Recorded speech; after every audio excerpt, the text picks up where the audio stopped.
This is Wednesday in Simpsonville, South Carolina, and glad that you tuned in. We've been looking at 1 Peter, and we've looked at the fact that 1 Peter talks about being saved and being secure in our salvation, and then looking for submission to God, and finally the fact that there'd be some suffering if we're going to follow Christ, not that it's always going to be easy and prosperity. Today we want to look at chapter 5, verses 1 through about 8, and we want to look at the responsibility of the shepherds and the sheep. Now, why do I say shepherds? Well, because there are a bunch of under-shepherds to Jesus. That is, the pastors, the ministers on staff, and also the church leaders, the deacons, the teachers. And 1 Peter has a great deal to say to them, particularly shepherds. He says in verses 1 and 2 that the shepherds are to feed the sheep. And that means to feed, protect, and to guide the sheep. That's the responsibility of every church leader, is to feed, protect, and guide. Now, he tells us all of the things that they're not to be.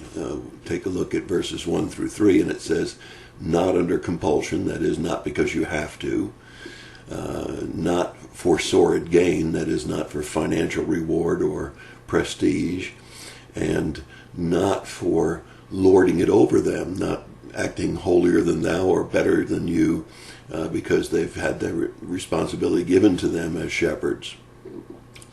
But he says the things that they are to do is they're to do it according to the will of God, and they're to do it with eagerness, that is joy and a desire to do it, and they're to do it providing themselves as examples to the flock. Now, let me say to you that I feel like in today's world we have a lot of young men and women who are entering ministry for the wrong reasons. They're entering in because they think it's going to be an easy life and it's going to be a pleasant life, and because of the prestige of it, or now the pay has been increased considerably from years ago as those things are involved, and many people go into leadership roles in the church, again for prestige, or to lord over a flock, and those are bad reasons to be in ministry.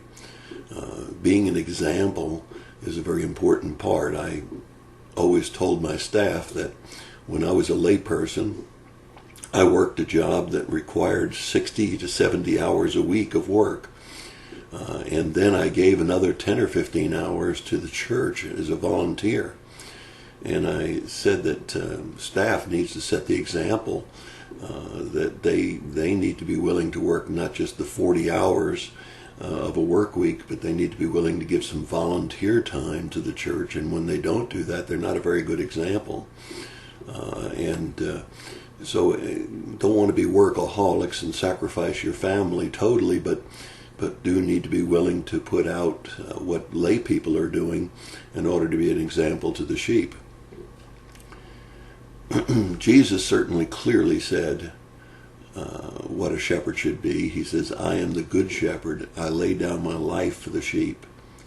I'm not a hireling, and I protect them against the wolves. You find it in John chapter 10, verses 11 through 15. We need to be, as leaders of the church, willing to lay down our lives for the sheep. We need to be willing to feed, protect, and to guide them. And we need to be careful not to do it under compulsion, and not for sordid gain, and certainly not for lording it over them.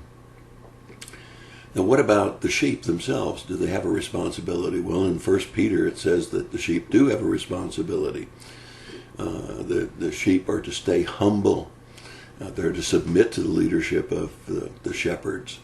And it says that the wonderful thing that the sheep have the ability to do is to continue to be under that care of the shepherds. But it also says in verse 7 that they can cast all their cares on him. Now that's the head shepherd, because he cares for them. It says for the sheep to have a sober spirit, be on alert. And the shepherds need to be aware of this as well. They need to be sure that they remember that the adversary that is the devil himself, prowls about seeking someone to devour. We certainly saw that in the book of Job, as the devil came to God and said,